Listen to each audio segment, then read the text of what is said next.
Hello students, आज हम देखेंगे स्टैंडर्ड 12 के टॉपिक नंबर 3.5 का ही एक टॉपिक है गतिशीलता।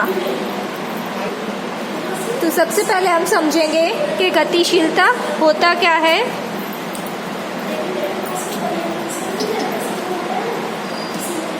चलिए हम एक एग्जाम्पल के थ्रू समझेंगे कि गतिशीलता होता क्या है।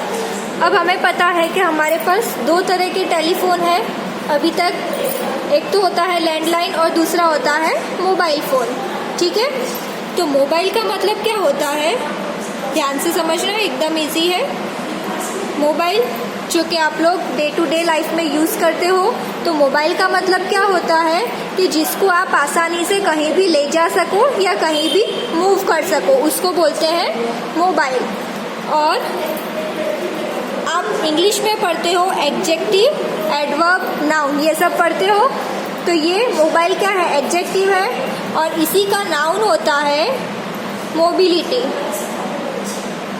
ठीक है, मोबाइल का नाउन होता है मोबिलिटी, तो इसका मतलब भी सेम रहेगा।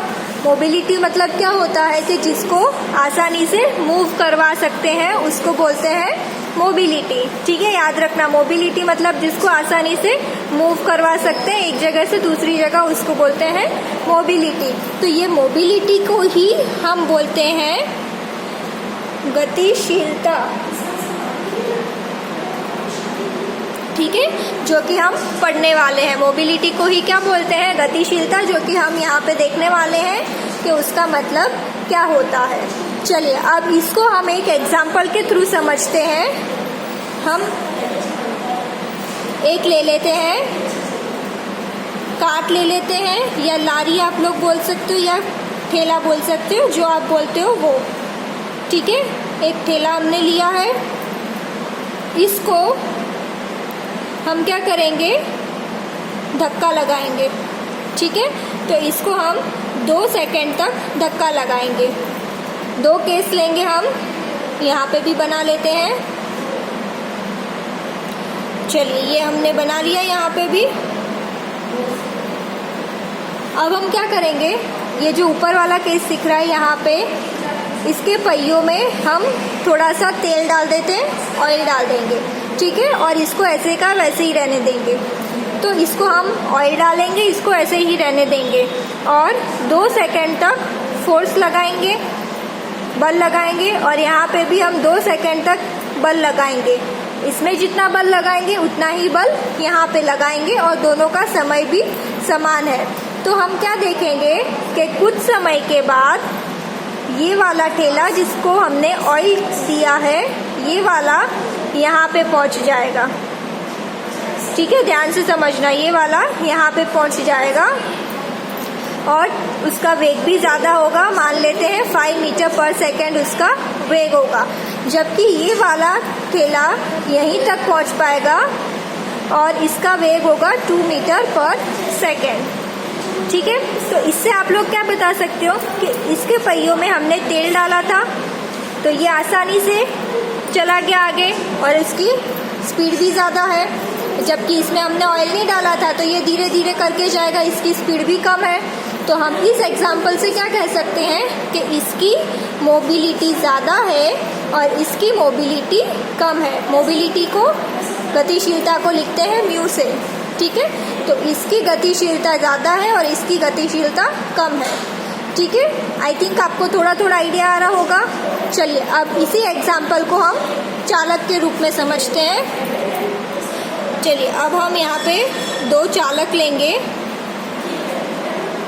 और दोनों चालक को हम बैटरी से जोड़ देते हैं। ठीक है, दोनों चालक को हमने बैटरी से जोड़ा है। अब चालक है तो चालक में मुक्त आवेश होंगे, मुक्त इलेक्ट्रॉन होंगे, तो हम यहाँ पे कुछ इलेक्ट्रॉन बना लेते हैं। अब जब हमने बैटरी से जोड़ा है तो इसमें विद्युत क्षेत्र उत्पन्न होगा, तो हम ये विद्युत क्षेत्र भी बता देते हैं दोनों में।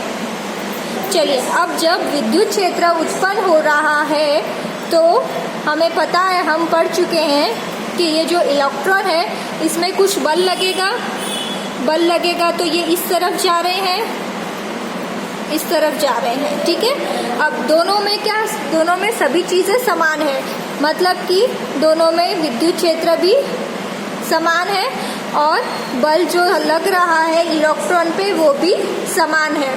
लेकिन अंतर क्या आएगा, इसकी जो अपवाह वेग होगा, इसका जो अपवाह वेग होगा वो ज़्यादा होगा और इसका अपवाह वेग होगा वो कम होगा, ठीक है। अब ऐसा क्यों होगा, क्योंकि अपवाह वेग किसके ऊपर निर्भर करता है, विद्युत क्षेत्र के ऊपर। तो मान लेते हैं अगर इसका अपवाह वेग ज़्यादा है तो इसका विद्युत क्षेत्र ज़्यादा है, तभी इसका अपवाह वेग ज़्यादा है, और इसका विद्युत क्षेत्र इसके मुताबिक कम होगा, इसलिए अपवाह वेग भी कम मिल रहा है, ठीक है। तो ये समझ में आया कि गतिशीलता क्या होती है। अब हम देखेंगे कि इसकी परिभाषा क्या है। तो इस चित्र के ऊपर से हम सबसे पहले सूत्र बता सकते हैं कि उसकी परिभाषा क्या होगी। एकांक समय में विद्युत क्षेत्र क्या होगी, उसकी परिभाषा एकांक समय में विद्युत क्षेत्र के अपवाह वेग का जो परिमाण होगा उसको हम कहेंगे गतिशीलता, क्योंकि हमारा अपवाह वेग किसके ऊपर निर्भर करता है, विद्युत क्षेत्र के ऊपर। तो चलिए हम इसकी परिभाषा और सूत्र देख लेते हैं। ये देखिए, ये इसकी परिभाषा है। प्रति एकांक विद्युत क्षेत्र के अपवाह वेग के परिमाण को गतिशीलता कहते हैं। तो इसके ऊपर से इसका सूत्र बनेगा म्यू, म्यू मतलब गतिशीलता, इज इक्वल टू वीडी मतलब कि अपवाह वेग का परिमाण अपॉन विद्युत क्षेत्र, ठीक है। एकांक समय है इसलिए अपॉन में आएगा ई। ये समझ में आया। अब वीडी मेरे पास क्या है, हम अपवाह वेग का सूत्र भी देख चुके हैं, ई टाउ अपॉन क्या आएगा, अपॉन में एम। ये हो गया सूत्र मेरे पास वीडी का, यहाँ पे माइनस है। अब हमें तो इसके अंदर चाहिए, तो इसके अंदर से ये मोड है तो ये प्लस हो जाएगा ई टाउ अपॉन एम। ये कीमत को उठा के यहाँ पे रख दो, तो mu is equal to e tau upon m, और नीचे जो ई बचा है वो, तो दोनों ई कट जाएंगे तो क्या बचा मेरे पास, ई टाउ अपॉन एम। ये क्या मिल रहा है मुझे, अपवाह वेग का, सॉरी गतिशीलता का सूत्र, ठीक है। तो ये मिला मुझे गतिशीलता का सूत्र। समझ में आया। सबसे पहले तो हमने क्या किया, सबसे पहले हमने समझा गतिशीलता क्या होता है, मोबाइल का एग्जाम्पल लिया, उसके बाद एक ठेले का एग्जाम्पल लिया, और इस एग्जाम्पल से हमने दो चालक के बारे में समझा कि उसके अंदर किस प्रकार गतिशीलता होती है, ठीक है। जैसे इसकी गतिशीलता ज़्यादा होगी क्योंकि इसमें अपवाह वेग ज़्यादा है, और इसकी गतिशीलता कम होगी क्योंकि इसमें अपवाह वेग कम है। और इसके ऊपर से हमने समझा कि हमारी परिभाषा क्या है और उसका सूत्र कैसे निकलता है, ठीक है। अब इसके नेक्स्ट वीडियो में हम अपना आगे का टॉपिक कवर करेंगे।